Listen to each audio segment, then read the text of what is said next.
Halo Sobat Mistis, kisah kali ini tentang Pak Joko yang bekerja di sebuah pabrik yang terkenal angker. Beliau sering diganggu terutama ketika masuk shift malam. Sebelum lanjut, absen dulu, yang hadir dari daerah mana saja, dan yang belum subscribe-nya tolong jariah subscribe-nya. Yang sudah subscribe saya doakan semoga hutangnya segera lunas, lancar segala urusannya, dan ditambah rizkinya.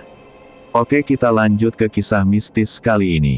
Malam itu, udara terasa lebih dingin dari biasanya. Pabrik tua tempat Joko bekerja berdiri megah di pinggiran kota, bangunannya besar dengan dinding kusam penuh lumut. Lampu jalan di sekitar pabrik berkelip redup, seakan enggan menyinari. Joko, seorang buruh parubaya, menatap gerbang pabrik yang perlahan terbuka. Hatinya berat, tapi pekerjaan menuntutnya untuk tetap masuk kerja shift malam. Setiap malam, suasana pabrik itu berbeda. Ada hawa yang tidak pernah bisa dijelaskan dengan logika. Begitu melewati pintu utama, Joko selalu merasakan semacam tekanan di dadanya. Udara menjadi lebih pengap, dan suara mesin yang berdengung terdengar seperti gumaman makhluk tak kasat mata. Joko sudah lama mendengar cerita dari teman-teman kerjanya. Katanya, pabrik ini dihuni oleh berbagai macam makhluk halus. Ada yang melihat pocong melompat di antara tumpukan kardus, ada yang mendengar suara tangisan perempuan di gudang kosong, bahkan ada yang mengaku bertemu dengan sosok besar hitam menyerupai genderuwo di lorong belakang. Namun Joko selalu menanggapinya dengan senyum tipis. Meski begitu, Joko bukan berarti tak pernah merasakan gangguan. Kadang ia mendengar langkah kaki mengikuti dari belakang, padahal ketika ia menoleh, lorong panjang itu kosong. Kadang mesin tua yang sudah lama rusak tiba-tiba menyala dengan sendirinya, berdengung pelan lalu berhenti seolah ada yang sengaja memainkannya. Malam itu, ia mendapat tugas di bagian gudang lama. Gudang itu jarang dipakai, isinya hanya mesin-mesin tua yang sudah rusak dan barang-barang yang tak lagi terpakai. Lampunya redup, hanya 1-2 bohlam yang menyala, membuat bayangan di sudut-sudut ruangan tampak lebih pekat. Saat Joko masuk ke gudang, bulu kuduknya merinding. Ada bau aneh, campuran debu, karat, dan sesuatu yang menyerupai bau anyir darah. Ia menelan ludah. Ah, mungkin tikus mati, gumamnya, mencoba menenangkan diri. Tiba-tiba terdengar suara benda jatuh dari sudut gelap. Joko tersentak, refleks menoleh ke arah suara. Sebuah kaleng bekas berkarat berguling pelan, padahal tak ada siapapun di sana. Ia menghela napas panjang, berusaha menganggap itu hanya karena tikus. Namun hatinya semakin tidak tenang. Ketika ia membungkuk untuk memeriksa mesin tua, samar-samar terdengar suara perempuan menangis. Suara itu pelan, seperti berasal dari balik dinding gudang. Tangisannya lirih, memanjang, menusuk telinga. Joko berhenti bekerja, berdiri terpaku. Ia berusaha meyakinkan diri. Ah, paling suara dari luar, katanya dalam hati. Namun semakin ia mencoba mengabaikan, suara tangisan itu semakin jelas.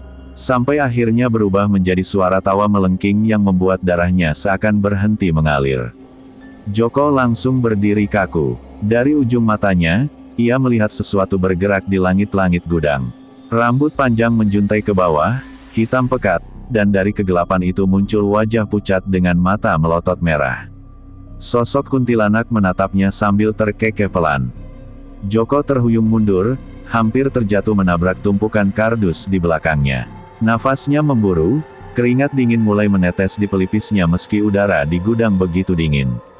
Sosok itu menggantung di langit-langit, rambutnya bergerak-gerak seakan ditiup angin, padahal ruangan itu tertutup rapat. Ia ingin berlari, tapi kakinya terasa begitu berat, seolah ada sesuatu yang menahannya.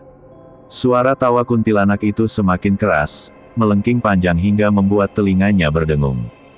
Lampu gudang berkelap-kelip, lalu mati sesaat, meninggalkan ruangan dalam kegelapan total. Saat lampu kembali menyala, sosok itu sudah menghilang. Hanya ada suara langkah-langkah pelan di lorong gudang, mendekat perlahan. Joko menajamkan pendengarannya, jantungnya berdetak keras. Kali ini suara itu terdengar jelas, langkah menyeret, seperti seseorang berjalan dengan kaki terikat. Tok, tok, tok, suara hentakan seperti kayu dipukul lantai terdengar dari dalam lorong. Joko langsung mengenali, Cerita tentang pocong yang sering terlihat di pabrik ini terlintas di benaknya. Ia menatap lorong itu dengan mata membelalak, berharap semua hanya imajinasinya. Dari ujung lorong yang remang, perlahan muncul sosok putih terbungkus kain kafan. Tubuhnya melompat-lompat kecil, kepalanya tertekuk ke satu sisi, dan dari celah kain di wajahnya tampak mata hitam bolong mengarah tepat ke Joko. Joko tersedak napas, tubuhnya gemetar hebat. Ia tak bisa berpaling, matanya terpaku pada pocong itu. Setiap lompatan mendekat membuat lantai gudang berderit, dan hawa dingin makin menusuk tulang. Bau busuk, seperti bangkai lama, menyebar memenuhi ruangan. Dalam ketakutan, Joko berusaha melangkah mundur. Namun kakinya terpeleset mengenai oli yang menetes dari mesin tua. Ia jatuh terduduk, punggungnya membentur lantai keras. Ketika ia mendongak, pocong itu sudah hanya berjarak beberapa meter darinya. Pocong itu berhenti melompat, lalu kepalanya bergerak patah-patah, menatap Joko dari atas ke bawah. Dari mulut yang terikat kain, terdengar suara rintihan lirih, "Panas, panas, jangan bakar aku." Suara itu begitu parau, seolah keluar dari kerongkongan yang sudah membusuk. Joko langsung menutup telinganya, namun suara itu tetap bergema di kepalanya. Lampu gudang kembali berkedip, kali ini sebagian pecah, berjatuhan mengenai lantai. Bayangan pocong itu makin panjang, seolah mengurung Joko dari segala arah. Dengan sisa tenaga, Joko berhasil bangkit dan berlari keluar dari gudang. Napasnya tersengal-sengal, dadanya seperti mau pecah. Namun begitu sampai di lorong utama pabrik, langkahnya terhenti. Dari kegelapan lorong, terdengar suara berat menggeram, disertai bau amis keringat bercampur tanah basah. Itu bukan pocong, itu genderuwo. Joko membeku di tempat. Dari ujung lorong yang gelap, tampak dua mata merah menyala menembus kegelapan. Tubuh besar, berbulu lebat, perlahan keluar dari balik bayangan. Genderuwo itu berdiri tegak, kepalanya hampir menyentuh langit-langit pabrik. Nafasnya berat, menggeram seperti binatang buas. Suara gesekan kukunya di dinding terdengar nyaring. Cat dinding pabrik tergores, meninggalkan jejak panjang yang menimbulkan percikan debu. Joko mundur beberapa langkah, tapi setiap langkahnya seakan justru menarik perhatian makhluk itu. Genderuwo itu tersenyum lebar, menampakkan gigi-gigi besar berwarna kekuningan. Air liur kental menetes dari mulutnya, jatuh ke lantai dan menimbulkan bau amis menusuk. "Kenapa kau masuk ke wilayahku?" Suaranya berat, bergema seperti berasal dari dalam perut bumi. Joko kaku, tak bisa menjawab. Keringatnya bercucuran, membuat bajunya basah. Ia hanya bisa menunduk, mencoba tidak menatap langsung mata merah itu. Tapi genderuwo itu maju beberapa langkah, lantai bergetar setiap kali kakinya yang besar menghentak. Tiba-tiba, lampu di sepanjang lorong padam satu persatu, meninggalkan kegelapan pekat. Dalam gelap, Joko hanya bisa mendengar suara napas berat dan langkah kaki makhluk itu yang semakin dekat. Jantungnya berdegup kencang, seolah ingin meloncat keluar dari dadanya. Joko memutuskan berlari sekuat tenaga ke arah tangga menuju lantai atas pabrik. Langkahnya tergesa, hampir terjatuh karena licinnya lantai. Namun suara tawa rendah genderuwo itu terus terdengar di belakangnya, seolah mengejek kepanikannya. Begitu sampai di lantai 2, Joko menutup pintu besi yang berat, berharap bisa menghalangi makhluk itu. Namun baru beberapa detik, pintu itu bergetar hebat, dihantam sesuatu dari luar. Bunyi dentuman keras menggema, membuat debu berterbangan dari plafon. Di tengah ketakutan itu, Joko mendengar suara lain, suara perempuan tertawa dari arah jendela. Ia menoleh cepat, dan melihat sosok kuntilanak yang tadi kini melayang di luar kaca, rambutnya berkibar menutupi wajah. Kedua tangannya yang pucat menempel di jendela, meninggalkan bekas noda darah. Joko mundur ke tengah ruangan, tubuhnya gemetar hebat. Ia dikepung dari segala arah, genderuwo yang mendobrak pintu, kuntilanak yang mengintai dari jendela, dan hawa dingin yang semakin menusuk tulang. Ia mulai merasa seakan napasnya dirampas perlahan. Tepat saat ia hendak menjerit minta tolong, tiba-tiba terdengar suara lirih dari belakang punggungnya. Suara serak, berat, namun terdengar jelas di telinganya. "Kau tak bisa lari, semua yang mati di sini masih menunggu." Joko menoleh, dan di sana berdiri sosok tinggi berambut kusut, matanya kosong, payudaranya menggantung panjang. Wewe Gombel. Joko terpaku. Tubuhnya kaku seperti membatu melihat sosok itu berdiri begitu dekat. Wewe Gombel menunduk, matanya yang kosong menatap tajam ke arah Joko.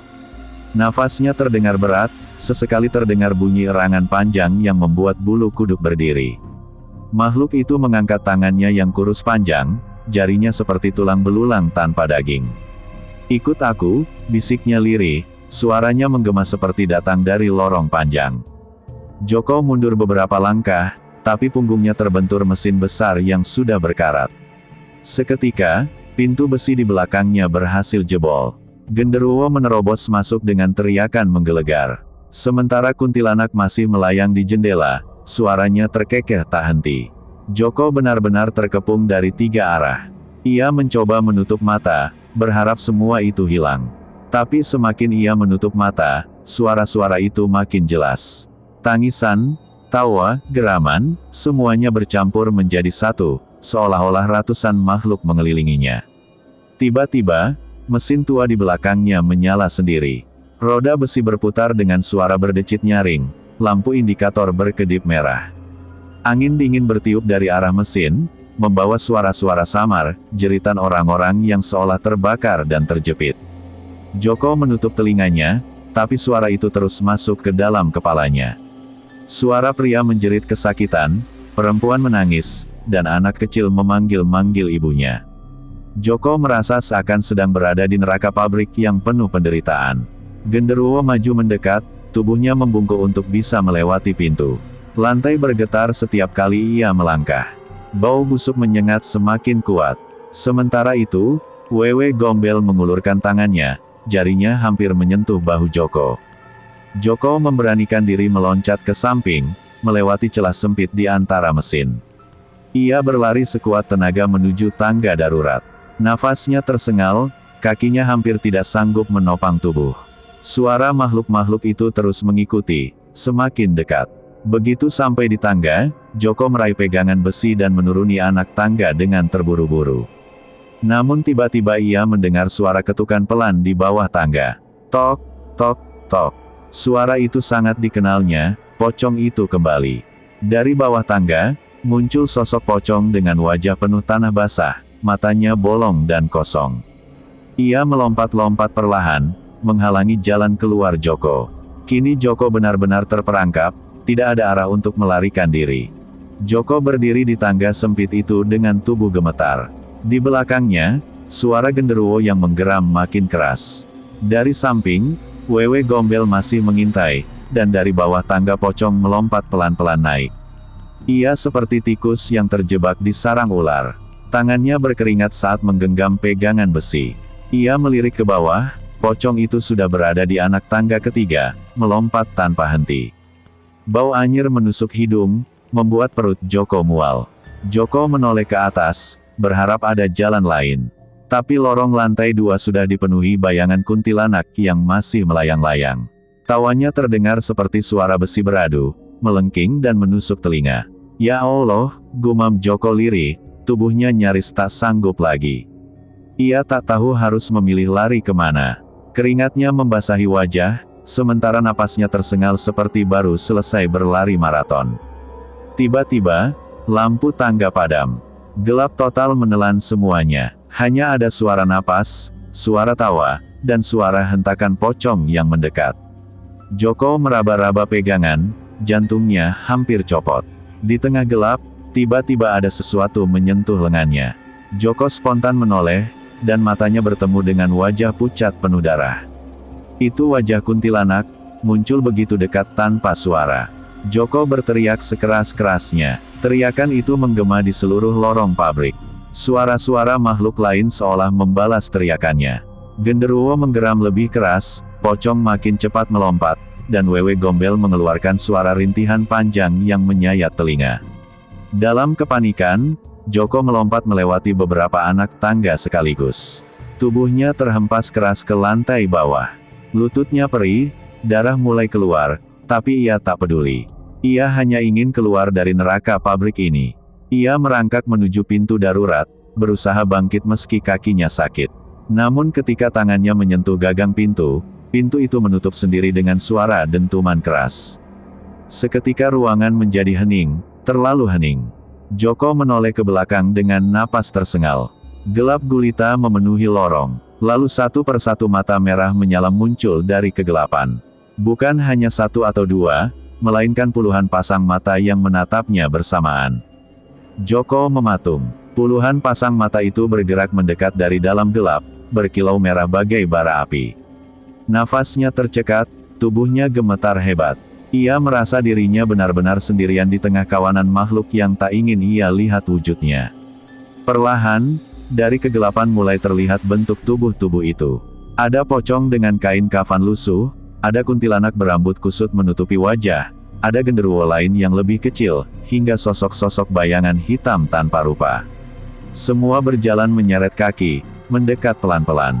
Joko ingin menjerit, tapi suaranya tercekat di tenggorokan. Ia mundur ke arah pintu darurat yang tadi menutup sendiri.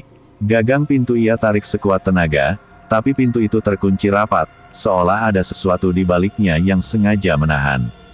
Makhluk-makhluk itu kini tinggal berjarak beberapa meter.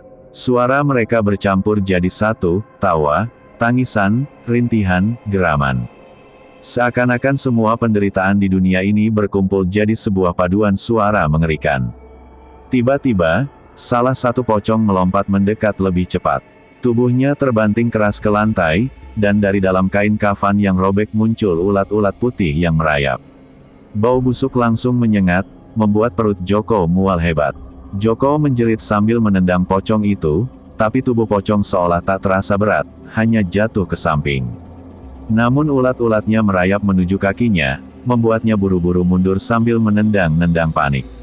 Di saat bersamaan, suara kuntilanak terdengar melengking tepat di telinganya. Padahal ketika menoleh, sosok itu masih berjarak beberapa langkah. "Kau milik kami," bisiknya. Suaranya bagai jarum yang menusuk gendang telinga. Joko semakin kalut. Tangannya meninju pintu darurat berkali-kali, berharap ada keajaiban pintu itu terbuka. Namun yang terjadi justru sebaliknya, pintu itu berdarah. Dari celah-celah sambungan besi, mengalir cairan merah kental yang menetes ke lantai. Ia menatap pintu itu dengan mata membelalak. Tangannya gemetar ketika darah yang menetes mengenai kulitnya terasa panas, seolah membakar. Ia spontan menarik tangannya, lalu mundur sambil terisak ketakutan. Ketika ia menoleh lagi, makhluk-makhluk itu sudah semakin dekat. Kini mereka mengelilinginya. Lorong yang sempit terasa sesak oleh wujud-wujud menyeramkan itu. Joko terjebak, tidak ada jalan keluar, hanya dikelilingi oleh kematian yang hidup. Joko bersandar ke dinding, tubuhnya gemetar hebat. Keringat bercampur darah dari pintu tadi membasahi lengannya. Matanya liar mencari celah, tapi makhluk-makhluk itu semakin rapat mengepung. Wajah-wajah menyeramkan mereka makin jelas dalam cahaya redup. Pocong yang tadi roboh tiba-tiba berdiri kembali, kepalanya menoleh patah-patah ke arah Joko. Dari kain kafan yang robek, terdengar suara tulang retak seolah-olah tubuh itu masih berusaha menyatu meski sudah lama membusuk. Sementara itu, kuntilanak melayang semakin dekat. Rambut panjangnya menjulur ke lantai, menyapu kaki Joko. Bau amis bercampur wangi melati busuk membuatnya hampir muntah. Wajah pucatnya kini tampak jelas, dengan mata merah meneteskan darah. Genderuwo yang besar mendengus keras, membuat debu beterbangan. Suaranya dalam dan berat, "Banyak yang mati di sini, kau akan jadi yang berikutnya." Kata-kata itu menghantam telinga Joko, membuat lututnya semakin lemas. Wewe Gombel tiba-tiba muncul di sisi kirinya, berdiri membungkuk dengan rambut kusut menutupi separuh wajah. Tangannya yang panjang mencoba meraih pundak Joko, jarinya yang dingin hampir menyentuh kulitnya. Joko menjerit sambil menepis, tapi tangannya hanya melewati udara kosong. Lorong itu kini dipenuhi suara-suara aneh, suara besi beradu, tangisan bayi, hingga suara langkah kaki yang datang dari arah tak terlihat. Joko merasa seakan ia berada di dunia lain, dunia yang dipenuhi arwah-arwah penasaran yang menuntut balas. Ia meraih besi panjang yang tergeletak di lantai, mencoba menjadikannya senjata. Dengan tenaga sisa, ia mengayunkannya ke arah pocong yang paling dekat. Besi itu menembus kain kafan, tapi tubuh pocong tetap berdiri, bahkan semakin dekat. Pocong itu melompat tiba-tiba, menabrak tubuh Joko hingga ia terhempas ke lantai. Kepalanya membentur keras, pandangannya berkunang-kunang. Saat mencoba bangkit, ia melihat puluhan tangan pucat meraih dari segala arah, mencoba menariknya masuk ke dalam kegelapan. Tangisan dan tawa bercampur jadi satu, semakin keras hingga membuat telinganya sakit. Joko menutup telinganya, berteriak sekuat tenaga, berharap bisa mengusir semua suara itu. Namun teriakannya justru tenggelam di antara suara-suara makhluk tersebut. Tiba-tiba lantai di bawahnya bergetar. Retakan muncul perlahan, melebar, lalu dari dalamnya keluar asap hitam pekat. Bau belerang menyengat memenuhi udara. Joko terbelalak, menyadari bahwa ia bukan hanya dikepung arwah gentayangan, tapi juga berada di ambang pintu menuju neraka. Malam itu, Joko memberanikan diri untuk membawa sajadah kecil dan tasbih ke pabrik. Ia berpikir bahwa dengan memperbanyak doa, hatinya akan lebih tenang meskipun diganggu oleh makhluk halus. Suasana pabrik yang kosong semakin menambah rasa was-wasnya, tetapi ia berusaha tetap fokus bekerja. Saat sedang berdoa di sudut ruang mesin, terdengar suara seretan kain dari arah belakang. Ketika ia menoleh, terlihat sosok pocong melompat-lompat perlahan menuju dirinya. Wajahnya membusuk, matanya kosong, dan mulutnya bergerak-gerak seperti ingin berkata sesuatu. Pocong itu berhenti tepat di depan Joko, tubuhnya bergetar aneh seolah dipenuhi amarah. Joko menguatkan hati, menggenggam tasbih, dan terus berzikir tanpa henti. Perlahan, sosok itu mundur, tapi suara tawa seram menggema di sekeliling ruangan. Tawa itu bukan dari pocong, melainkan dari arah lain. Ketika Joko menoleh, sesosok kuntilanak muncul dari langit-langit dengan rambut panjang terurai, wajah pucat penuh darah, dan mata merah menyala. Ia merayap di dinding seperti seekor laba-laba besar, mendekati Joko dengan cepat. Joko terhuyung jatuh ke lantai, panik mencari jalan keluar. Namun pintu ruang mesin yang sebelumnya terbuka kini tertutup rapat, seperti ada kekuatan gaib yang menguncinya. Suara kuntilanak semakin dekat, diikuti aroma anyir darah yang menusuk hidung. Dalam ketakutan, Joko berteriak memohon ampunan kepada Tuhan. Seketika itu juga, tubuh kuntilanak berhenti merayap dan terhenti beberapa meter di atasnya, melolong keras hingga lampu-lampu di pabrik berkelap-kelip lalu padam. Gelap gulita menyelimuti ruangan, hanya terdengar suara napas berat dan langkah-langkah menyeret kaki yang mendekat. Dari kegelapan, muncul siluet besar dengan tubuh berbulu hitam pekat, sosok genderuwo yang pernah ia dengar dari cerita-cerita lama. Genderuwo itu lebih besar dari perkiraan Joko, hampir menyentuh langit-langit pabrik. Bau busuk dan amis menyelimuti udara, membuat Joko hampir muntah. Ia hanya bisa menunduk, gemetar, sambil terus berzikir dengan suara terbata. Makhluk itu mendekat, mengeluarkan suara menggeram seperti binatang buas. Namun, tiba-tiba langkahnya terhenti seolah tertahan sesuatu. Di belakangnya, muncul sosok lain, Wewe Gombel, dengan tubuh membungkuk, dada menjuntai panjang, dan wajah penuh senyum menyeramkan. Joko hampir kehilangan akal sehatnya melihat keempat makhluk itu muncul bergantian, seolah semua penghuni gaib pabrik malam itu ingin menguji keteguhan hatinya. Ia sadar, dirinya bukan hanya sedang bekerja, tapi juga sedang terjebak dalam medan pertempuran antara iman dan teror. Malam itu, Joko kembali masuk shift malam dengan rasa was-was yang semakin berat. Hatinya berdebar kencang, namun ia sudah bertekad tidak akan lagi lari dari kenyataan. Pabrik yang tampak sepi itu baginya kini seperti medan pertempuran antara dunia nyata dan dunia gaib. Di ruang produksi, mesin-mesin berderu pelan, namun bunyinya terdengar seperti desahan makhluk asing. Joko mencoba mengalihkan pikirannya dengan sibuk memeriksa catatan kerja. Namun semakin ia berusaha fokus, semakin jelas ia merasakan hawa dingin yang menusuk hingga ke tulangnya. Tiba-tiba dari arah gudang terdengar suara barang jatuh dengan keras. Joko menoleh, dan samar-samar ia melihat bayangan hitam besar melintas cepat di antara rak-rak besi. Ia tahu itu bukan bayangan biasa, melainkan sosok gaib yang sudah mengikutinya sejak lama. Dengan langkah pelan, Joko memberanikan diri mendekati gudang. Bau anyir darah semakin terasa menusuk. Saat itulah ia melihat sesosok genderuwo berdiri di sudut, tubuhnya besar dan berotot, matanya merah menyala, menatap tajam ke arah Joko sambil menyeringai. Joko terdiam, tubuhnya kaku. Genderuwo itu tidak bergerak, hanya berdiri dengan tatapan yang seakan menantang. Namun dari balik rak, terdengar suara lain, tangisan lirih seperti anak kecil yang terseduh. Suara itu membuat suasana semakin menyeramkan.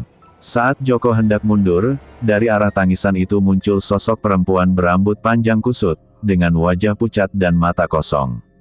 Itu adalah Wewe Gombel, yang dikenal sering membawa arwah anak-anak. Tubuhnya membungkuk, tangannya panjang, seakan siap meraih Joko. Keberanian Joko yang semula terkumpul mendadak runtuh.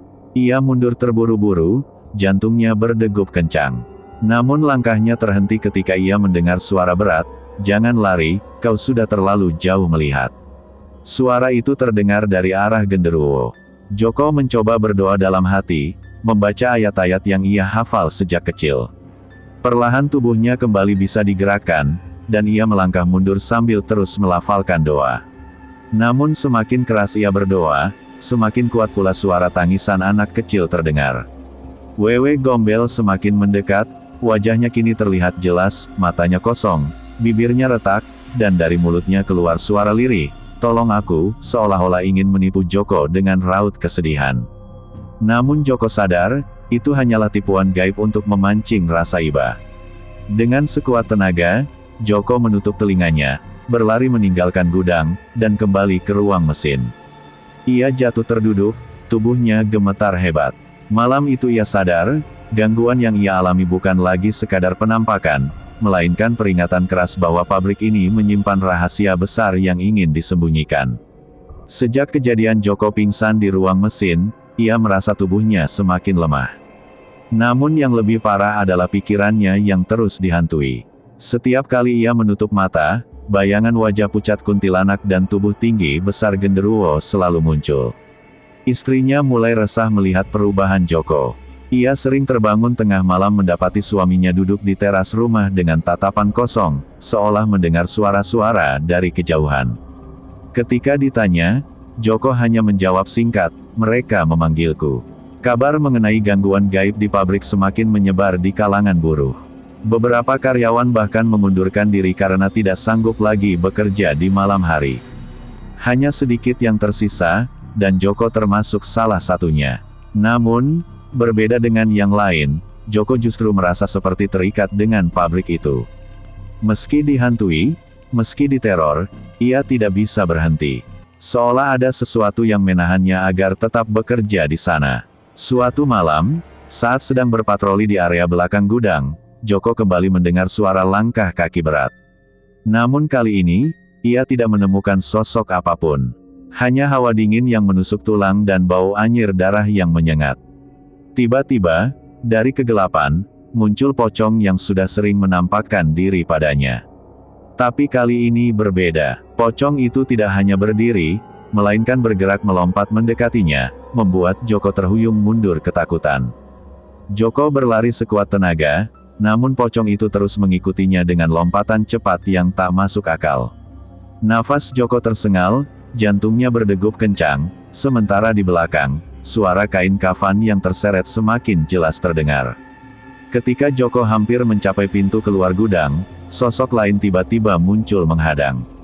Kuntilanak dengan rambut panjangnya menjuntai menutupi wajah, berdiri di depannya. Suaranya melengking memecah keheningan malam, membuat telinga Joko berdengung. Joko terjebak, pocong di belakang, kuntilanak di depan. Dari sudut mata, ia melihat bayangan besar yang bergerak cepat genderuwo. Dan dari atas atap, terdengar suara cekikikan serak khas Wewe Gombel. Keempatnya muncul bersamaan, mengepungnya. Dalam kepanikan luar biasa, Joko berteriak sekeras-kerasnya, memohon agar siapapun datang menolong. Namun suara teriakannya seakan tertelan kegelapan. Tubuhnya melemas, lututnya goyah, dan ia pun jatuh bersimpuh. Untuk pertama kalinya, ia merasa benar-benar tidak punya jalan keluar.